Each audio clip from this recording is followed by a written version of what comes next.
যে একজন ব্যক্তি সে হজ যাইতেছিল, প্রতিমধ্যে সে একটা কবরস্থান পাইছে, ওইখানে তার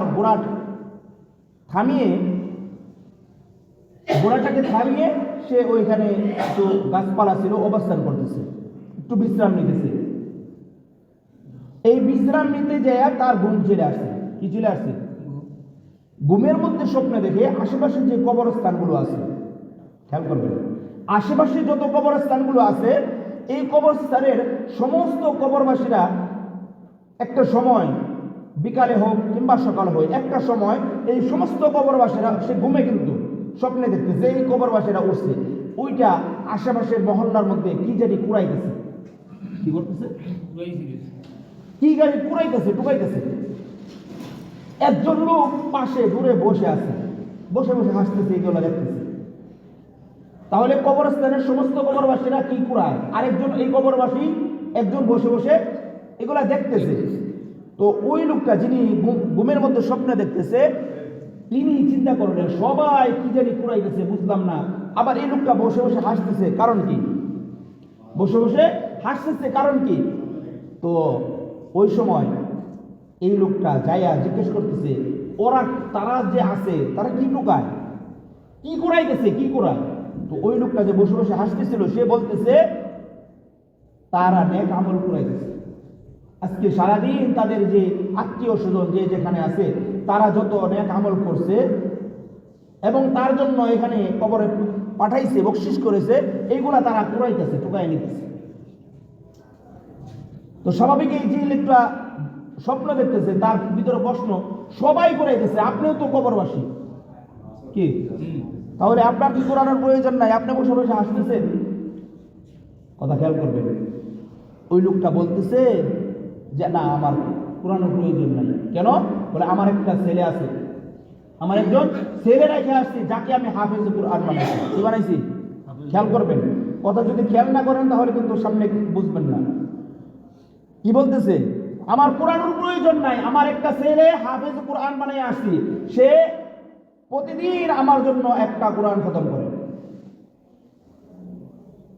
আপনার জন্য প্রতিদিন একটা কোরআন খতম করে? বলে হ্যাঁ। তাহলে আপনার ছেলেকে পাওয়া যাবে কোথায়? বলে যে আমার ছেলেকে অমুক শহরে যায় দেখবা, সে গোশত বিক্রি করে। কি বিক্রি করে? কসাই, সে গোশত বিক্রি করে। এই কাজ করতেছে, সে তো কোরআনের হাফেজ, কাজ করতেছে, কাজের ফাঁকে ফাঁকে তার জবান মুখ জিহ্বা লড়তেছে, সে কোরআন তেলাওয়াত করতেছে। এইভাবে সকাল থেকে সন্ধ্যা পর্যন্ত পুরা কোরআন খতম করে। আর সন্ধ্যার সময় আমার কবরে পাঠায় দেয়, আমি এগুলা পাই, আমি অন্যগুলা পড়াইতে হয় না। মুহতারাম হাজিরিন, সম্মানিত উপস্থিতি, খেয়াল করে শুনবেন। এই লোকটা এই কথাগুলো শুনে তার ভিতরে এক আগ্রহ তৈরি হইল, হাই, আমার যদি সন্তান থাকতো তাহলে আমার সন্তানটাকে কোরআনে হাফেজ বানাইতাম, আর মৃত্যুর পরে আমার সন্তান কোরআন তেলাওয়াত করতো, আমি কবরে বসে বসে তার এই কোরআন তেলাওয়াতের সওয়াব পাইতাম। এই লোকটা এখান থেকে তার ঘুম ভেঙে গেছে, চলে গেছে, যায়া ওই লোকটার খবর নিছে। তার বাবার যায় খুঁজতে খুঁজতে ওই লোকটাকে বের হয়েছে, বের হয়ে জিজ্ঞেস করে তুমি কে? বলতেছে আমার বাবার নাম অমুক, আমার বাবা দীর্ঘদিন আগে মারা গেছে। বলতেছে তুমি এখানে বসে বসে কোরআন তেলাওয়াত করতেছো, তোমার বাবা কবরে থাইকা থাইকা তোমার কোরআন তেলাওয়াতের সওয়াবগুলো পাইতেছে। ও বন্ধু, এরকম ভাবে চলে যায়। দীর্ঘদিন পর আবার ওই লোকটা হজ করতে বাইতুল্লাহ যাবে, যাওয়ার পথে এই কবরস্থান, একই কবরস্থানে এইখানে আইসা সে আবার চিন্তা করলো, আমি এই জায়গার মধ্যে কত বছর বসছিলাম, আবার এই জায়গার মধ্যে আমি একটু বসে যাই। সে বিশ্রামের নিয়তে ওই গাছতলায় বসছে। আল্লাহর কি রহমত, তার এই মুহূর্তের মধ্যে আবার ঘুম চলে আসছে। কি চলে আসছে? খেয়াল করবেন। এই লোকটা এখানে বসে আবার ঘুমিয়ে গেল। ঘুমের মধ্যে স্বপ্নে দেখে পূর্বের মতো সমস্ত কবরবাসীরাও তারা নেক আমল কুড়াইতেছে। ওই লোক যে গত বছর বসেছিল, সে গত সময় বসেছিল দেখেছিল, এখন দেখতেছে ওই লোকটাও নেক আমল কুড়ায়। কি কুড়ায়? এই লোকটাও কি করতেছে এখন? এই লোকটাও নেক আমল কুড়ায়। সে তাজ্জব হয়ে গেছে, দেখলাম সেই লোক গত বছর এখানে বসেছিল, তার নেক আমল কুড়াইতে হয় না, আজকে কিসের জন্য তার নেক আমল কুড়াইতে হয়? লোকগুলো যখন নেক আমল কুড়ানো শেষ, ওই লোকটার কাছে গেছে, যাওয়ার পরে জিজ্ঞেস করতেছে, ও ভাই আপনাকে গত বছর দেখলাম বসে বসে হাসতেছেন, আপনার ছেলে কোরআন তেলাওয়াত করতো, ওই সওয়াব আপনি কবরে বসে বসে পাইতেন, আজকে কেন আপনি অন্যান্য লোকদের সাথে আপনাকে অনেক আমল করাইতে হয়? লোকটা বলতেছে, ও ভাই দুঃখের বিষয় হলো গত কিছুদিন পূর্বে আমার সন্তানটা দুনিয়াতে থেকে বিদায় নিয়েছে। এখন আমার জন্য কোরআন তেলাওয়াতের জন্য কোরআন খতমের কোন ব্যক্তি নাই, যে আমার জন্য কোরআন খতম করে আমার কবরে পাঠাইবে এমন কোন ব্যক্তি নাই। এই জন্য আমি অন্যান্য লোকদের সাথে তাদের সাথে থেকে থেকে নেক আমল করাই। কি লোকটা, আমার ছেলে মারা গেছে, এখন তো আমার জন্য কোরআন তেলাওয়াতের। এখানেই বলতেছিলাম ও বন্ধু, আও ইলমুন ইয়ানতাফিউ বিহি, এমন ইলম যে ইলম অন্যকে ফায়দা দিবে, অন্যকে লাভ করবে, এমন ইলম অন্যকে শিক্ষা দিবে। ওই ছেলেটা যদি নিজে নিজে কোরআন পড়েছে, সে যদি আরো 2 জন 4 জন 5 জন হাফেজ বানায় যাইতো, বলেন তো দেখি এই নেক আমলের পাল্লা কি চালু থাকতে কি থাকতো না? সে কি করছে? ব্যবসা করেছে, আর কাউকে আলেম বানায় নাই, আর কাউকে হাফেজ বানায় নাই। সে নিজে নিজে পড়ছে, ওইখানে কোরআন তেলাওয়াত করছে, বাবার জন্য পাঠাইছে, কোরআন তেলাওয়াত করছে, প্রতিদিন 1 খতম করে পাঠাইছে। কিন্তু যখন সে দুনিয়া থেকে বিদায় নিছে, কোরআন তেলাওয়াতের আর ব্যক্তি, কারণ তার থেকে তো আর কেউ শিখা নাই। এখন সে যদি এরকম 2 4 5 10 জন সে হাফেজ বানায় যাইতো, আচ্ছা বলেন 2 4 5 জন হাফেজ বানায় গেলে ওরা কোরআন তেলাওয়াত করতো না? ওরা পড়তো, তাহলে এই নেক আমল তার কবরে পৌঁছাইতো কি পৌঁছাইতো না? সে নিজে আমল শিখছে, এইটা রাস্তাটা জারি রাখে নাই। 3টা। 1 নম্বর সাদকাতুন জারিয়াতুন, সদকায়ে জারিয়া। সদকায়ে জারিয়া কাকে বলে? সদকায়ে জারিয়া বলা হয় ওই নেক আমলকে যা সে করে গেছে দুনিয়াতে, এবং এইটা চলমান। এটা কি চলমান? মানে একবার করছে যে শেষ হয়ে গেছে এমন না, মানে সে করছে, করার পরে এটা এখনো চলতেছে। মনে করেন আপনি একজন লোককে বা 100 লোককে, 1000 লোককে, 10,000 লোককে আইনা পেট ভর্তি খাওয়াইলেন। কি করলেন? পেট ভর্তি করে একবারে ফুল তাকে সন্তুষ্ট করে খাওয়াইলেন একজন লোককে। এই যে খাওয়াইলেন, লোকগুলো সন্তুষ্ট হইল, এটা কয়দিনের জন্য? একবারের জন্য। কয়বারের জন্য? সে একবার খাইছে, খায় সন্তুষ্ট হয়েছে, শেষ। আগামী খাবার আসলে সে পূর্বের খাবারের কথা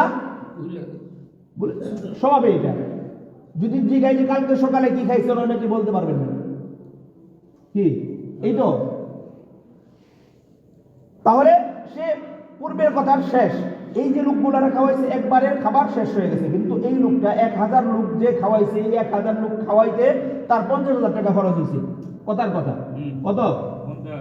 কথার কথা বলতেছি, 50,000 টাকা খরচ হয়েছে। এই লোকটা যদি এই 50,000 টাকা দিয়ে একটা টিউবওয়েল করতো, কি করতো? নলকূপ, পানির জন্য। এই নলকূপ মানুষ কয়দিনের জন্য? একদিনের জন্য কানে হ্যাঁ না, লম্বা সময়ের জন্য। লম্বা সময়ের জন্য এই যে টিউবওয়েল সে গাড়ছে, এই টিউবওয়েল থেকে যত মানুষ, যত প্রাণী, সে চাই মুসলমান হোক, চাই হিন্দু হোক, সে জীব জানোয়ার হোক কিংবা পশু পাখি হোক, কি বলেন, পতঙ্গ পানি খায় না, এইখান থেকে তো সে উপকার পাইতেছে। যত প্রাণী অর্থাৎ যত মাখলুক এই টিউবওয়েল থেকে যতদিন পর্যন্ত কি করতে থাকবে? উপকার দিতে থাকবে, সে ফায়দা হাসিল করতে থাকবে, তত পর্যন্ত তার নেক আমল তার কবরের মধ্যে পৌঁছে থাকবে। এটা হলো সদকায়ে জারিয়া। এটাকে বলা হয় কি? সদকায়ে জারিয়া। ঠিক তদ্রুপভাবে মসজিদ, একজন লোক মসজিদ নির্মাণ করে থয়ে গেছে, যতদিন পর্যন্ত এই মসজিদে নামাজ হবে, কোরআন তেলাওয়াত হবে, তাসবিহ তাহলিল হবে, আলোচনা হবে, ইসলামের কথা হবে, দ্বীনের কথা হবে, কোরআন হাদিসের আলোচনা হবে, শিক্ষা হবে, যতদিন পর্যন্ত চলবে, এইটা কি? ততদিন পর্যন্ত তার কবরের মধ্যে এইটা নেক আমল পৌঁছাইতে থাকে। এটাকে বলা হয় কি? সদকায়ে জারিয়া। কিংবা একজন লোক তার বাড়িতে যাইতে রাস্তা নাই, রাস্তায় সমস্যা, সে ওই রাস্তাটার মেরামতের কাজ করে দিয়েছে, সে কিছু জায়গা দিয়ে এইখানে রাস্তাটা সে যাতায়াতের ব্যবস্থা করে দিয়েছে। এই রাস্তা দিয়ে যত মানুষ আসা যাওয়া করবে, যত মানুষ আসা যাওয়া করবে, এই নেক আমল তার কবরে পৌঁছাইতে থাকে। এইগুলোকে বলা হয় সদকায়ে জারিয়া। সদকায়ে জারিয়ার আরো বিভিন্ন উপায় আছে। তো 1 নম্বর সদকায়ে জারিয়া, সে যা করে গেছে নেক আমলের কোনো রাস্তা তৈরি করে গেছে, এই যতদিন পর্যন্ত এখান থেকে নেক আমল হইতে থাকবে তার কবরে পৌঁছাইতে থাকবে। 2 নম্বর আও ইলমুন ইয়ানতাফিউ বিহি, এমন ইলম,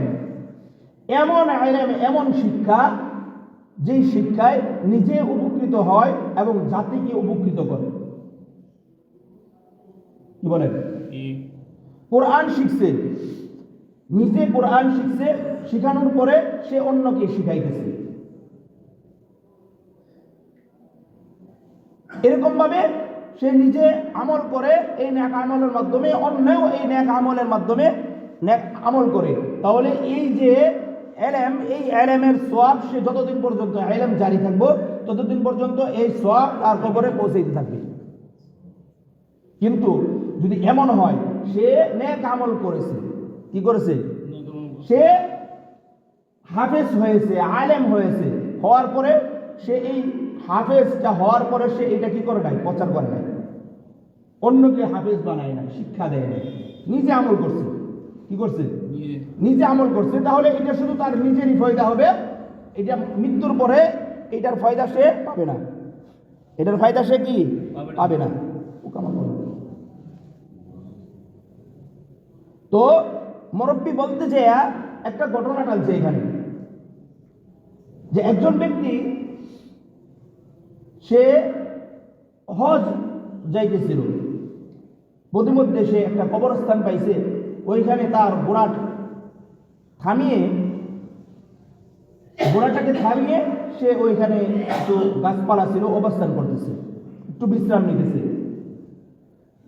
এই বিশ্রাম নিতে যায় তার ঘুম চলে আসছে। কি চলে আসছে? ঘুমের মধ্যে স্বপ্নে দেখে আশেপাশে যে কবরস্থানগুলো আছে, খেয়াল করবেন, আশেপাশে যত কবরস্থানগুলো আছে এই কবরস্থানের সমস্ত কবরবাসীরা একটা সময়, বিকালে হোক কিংবা সকাল হোক, একটা সময় এই সমস্ত কবরবাসীরা, সে ঘুমে কিন্তু স্বপ্নে দেখতেছে এই কবরবাসীরা উঠছে, ওইটা আশেপাশের মহল্লার মধ্যে কি জানি কুড়াইতেছে। কি করতেছে? কি গাড়ি কুড়াইতেছে, টুকাইতেছে। একজন লোক পাশে দূরে বসে আছে, বসে বসে হাসতেছে, এগুলো দেখতেছে। তাহলে কবরস্থানের সমস্ত কবরবাসীরা কি কুড়ায়, আরেকজন এই কবরবাসী একজন বসে বসে এগুলা দেখতেছে। তো ওই লোকটা যিনি ঘুমের মধ্যে স্বপ্নে দেখতেছে, তিনি চিন্তা করলেন সবাই কি জানি কুড়াইতেছে, বুঝলাম না। আবার এই লোকটা বসে বসে হাসতেছে, কারণ কি? বসে বসে হাসতেছে, কারণ কি? তো ওই সময় এই লোকটা যাইয়া জিজ্ঞেস করতেছে, তারা যে আছে তারা কি লুকায়, কি কুড়াইতেছে, কি কুড়ায়? তো ওই লোকটা যে বসে বসে হাসতেছিল সে বলতেছে তারা নেক আমল কুড়াইতেছে। আজকে সারাদিন তাদের যে আত্মীয় স্বজন যে যেখানে আছে তারা যত নেক আমল করছে এবং তার জন্য এখানে কবরে পাঠাইছে, বকশিশ করেছে, এইগুলা তারা কুড়াইতেছে, টুকাই নিতেছে।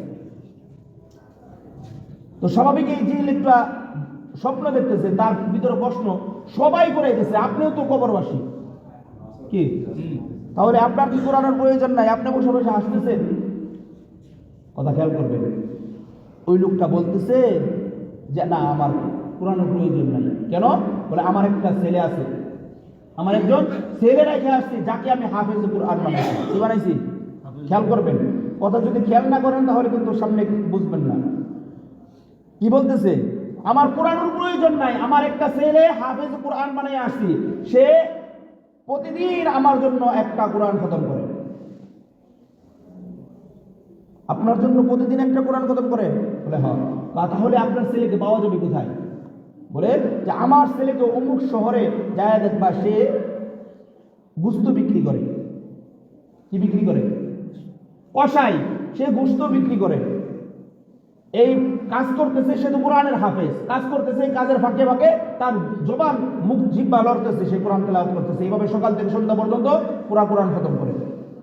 আর সন্ধ্যার সময় আমার কবরে পাঠাইয়া দেয়, আমি এগুলা পাই, আমি অন্যগুলা পড়াইতে হয় না। মুহতারাম হাজিরিন, সম্মানিত উপস্থিতি, খেয়াল করে শুনবেন, এই লোকটা এই কথাগুলো শুনে তার ভিতরে এক আগ্রহ তৈরি হইল, হাই আমার যদি সন্তান থাকতো তাহলে আমার সন্তানটাকে কোরআনে হাফেজ বানাইতাম, আর মৃত্যুর পরে আমার সন্তান কোরআন তেলাওয়াত করতো, আমি কবরে বসে বসে তার এই কোরআন তেলাওয়াতের সওয়াব পাইতাম। এই লোকটা এখান থেকে তার ঘুম ভেঙে গেছে, চলে গেছে, যায় ওই লোকটার খবর নিছে। তার বাবার যায় খুঁজতে খুঁজতে ওই লোকটাকে বের হয়েছে, বের হয়ে জিজ্ঞেস করে তুমি কে? বলতেছে আমার বাবার নাম অমুক, আমার বাবা দীর্ঘদিন আগে মারা গেছে। বলতেছে তুমি এখানে বসে বসে কোরআন তেলাওয়াত করতেছো, তোমার বাবা কবরে থাইকা থাইকা তোমার কোরআন তেলাওয়াতের সওয়াবগুলো পাইতেছে। ও বন্ধু, এরকম ভাবে চলে যায়। দীর্ঘদিন পর আবার ওই লোকটা হজ করতে বাইতুল্লাহ যাবে, যাওয়ার পথে এই কবরস্থান, একই কবরস্থানে এইখানে আইসা সে আবার চিন্তা করলো, আমি এই জায়গার মধ্যে কত বছর বসছিলাম, আবার এই জায়গার মধ্যে আমি একটু বসে যাই। সে বিশ্রামের নিয়তে ওই গাছতলায় বসছে। আল্লাহর কি রহমত, তার এই মুহূর্তের মধ্যে আবার ঘুম চলে আসছে। কি চলে আসছে? খেয়াল করবেন, এই লোকটা এখানে বসে আবার ঘুমিয়ে গেল। ঘুমের মধ্যে স্বপ্ন দেখে পূর্বের মতো সমস্ত কবরবাসীরা তারা নেক আমল কুড়াইতেছে। ওই লোক যে গত বছর বসেছিল, সে কত সময় বসেছিল দেখেছিল, এখন দেখতেছে ওই লোকটাও নেক আমল কুড়ায়। কি কুড়ায়? এই লোকটাও কি করতেছে এখন? এই লোকটাও নেক আমল কুড়ায়। সে তাজ্জব হয়ে গেছে, দেখলাম সেই লোক গত বছর এখানে বসেছিল, তার নেক আমল কুড়াইতে হয় না, আজকে কিসের জন্য তার নেক আমল কুড়াইতে হয়? লোকগুলো যখন নেক আমল কুড়ানো শেষ, ওই লোকটার কাছে গেছে, যাওয়ার পরে জিজ্ঞেস করতেছে, ও ভাই আপনাকে গত বছর দেখলাম বসে বসে হাসতেছেন, আপনার ছেলে কোরআন তেলাওয়াত করতো, ওই সওয়াব আপনি কবরে বসে বসে পাইতেন, আজকে কেন আপনি অন্যান্য লোকদের সাথে আপনাকে নেক আমল কুড়াইতে হয়? লোকটা বলতেছে, ও ভাই দুঃখের বিষয় হলো গত কিছুদিন পূর্বে আমার সন্তানটা দুনিয়াতে থেকে বিদায় নিয়েছে। এখন আমার জন্য কোরআন তেলাওয়াতের জন্য কোরআন খতমের কোন ব্যক্তি নাই, যে আমার জন্য কোরআন খতম করে আমার কবরে পাঠাইবে, এমন কোন ব্যক্তি নাই। এই জন্য আমি অন্যান্য লোকদের সাথে তাদের সাথে থেকে থেকে নেক আমল করাই। কি লোকটা, আমার ছেলে মারা গেছে, এখন তো আমার জন্য কোরআন তেলাওয়াতের। এখানেই বলতেছিলাম, ও বন্ধু, আও ইলমুন ইয়ানতাফিউ বিহি, এমন ইলম যে ইলম অন্যকে ফায়দা দিবে, অন্যকে লাভ করবে, এমন ইলম অন্যকে শিক্ষা দিবে।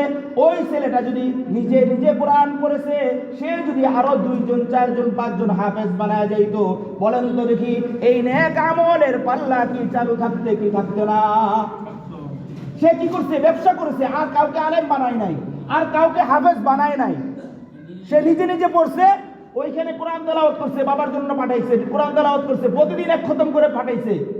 কিন্তু যখন সে দুনিয়া থেকে বিদায় নিছে, কোরআন তেলাওয়াতের আর ব্যক্তি, কারণ তার থেকে তো আর কেউ শিখা নাই। এখন সে যদি এরকম 2 4 5 10 জন সে হাফেজ বানায় যাইতো, আচ্ছা বলেন 2 4 5 জন হাফেজ বানায় গেলে ওরা কোরআন তেলাওয়াত করতো না?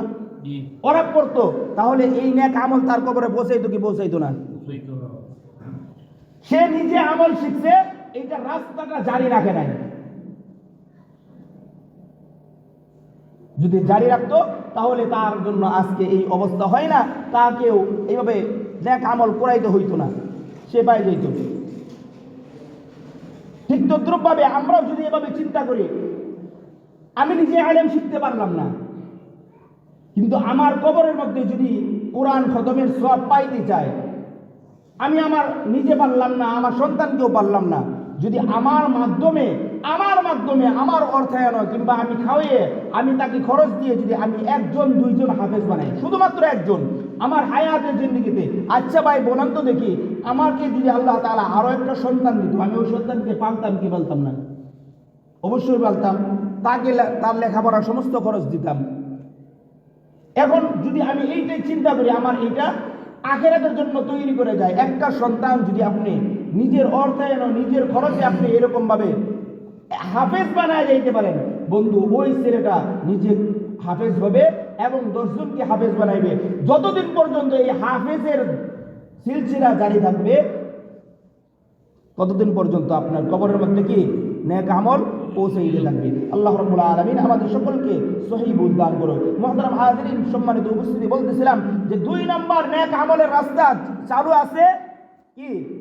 ইলম, যে ইলম শিখছে এবং শিখাইছে, এই ইলম এর নেক সে কবর থেকেও পাইতে থাকবে। 3 নম্বর, আও ওয়ালাদুন সালিহুন ইয়াদউ লাহু, এমন নেক সন্তান, খেয়াল করবেন, এমন নেক সন্তান, যে নেক সন্তান সকালে উঠে তাহাজ্জুদ নামাজ পড়ে, নিজের জন্য দোয়া করে, মা বাবার জন্য দোয়া করে। ও বন্ধু, ফজর নামাজ পড়ে, নামাজের পর নিজের জন্য দোয়া করে, মা বাবার জন্য দোয়া করে। জোহরের নামাজ পড়ে নিজের জন্য দোয়া করে, মা বাবার জন্য দোয়া করে। ও বন্ধু, এমন সন্তান যে আসরের নামাজ পড়ে মা বাবার জন্য দোয়া করে, এমন নেক সন্তান যে মাগরিবের নামাজ আদায় করে এবং মা বাবার জন্য দোয়া করে, এশার নামাজ আদায় করে মা বাবার জন্য দোয়া করে, এমন নেক সন্তান যদি রেখে যাইতে পারেন, এই নেক সন্তান নিজে নেক হবে, তার সন্তানদেরকে নেককার বানাইবে।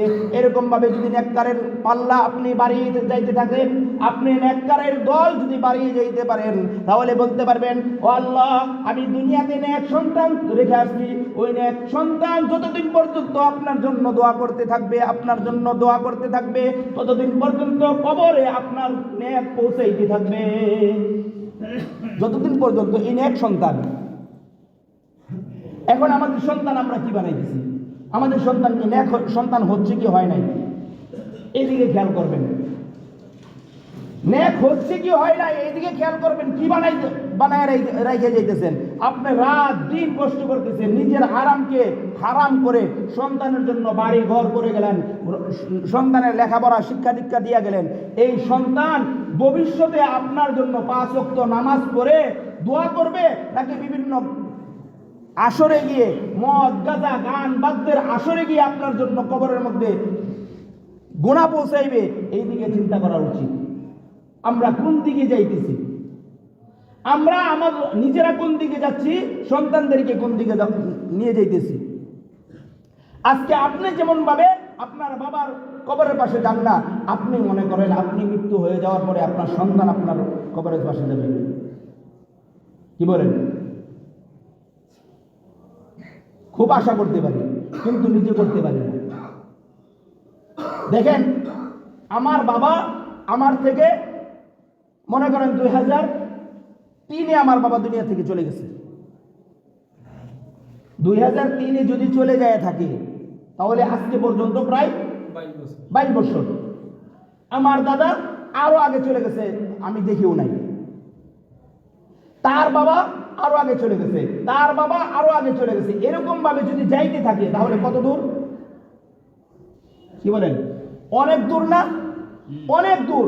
ওই পর্যন্ত বলেন তো দেখি, ওই পর্যন্ত যাদেরকে আমরা চিনি নাই, দেখি নাই, কিছুই করি নাই, তাদের সম্পর্কে অনেক সময় দোয়া করলে রব্বিরহামহুমা কামা রাব্বায়ানি সগীরা বলে দোয়া করলাম। কার জন্য? মার জন্য, বাবার জন্য। মা বাবা আসলো কোত্থেকে? কি বলেন? মা বাবা আসলো কোত্থেকে? তাদের জন্য তো দোয়া করা প্রয়োজন। আবার তাদের জন্য দাদা দাদি নানা নানির জন্য দোয়া করলেন, তারা আসলো কোত্থেকে? অর্থাৎ জেনারেশন যত দূরে যায়, তার থেকে এরকম ডিস্টেন্স হইতে হইতে দোয়াটা ওই দিকে আর পৌঁছায় না, মনেই নাই, স্মরণেই নাই তাদের জন্য দোয়া করবে কি। ঠিক তদ্রুপ ভাবে আপনার আমার অবস্থাও তাই হবে।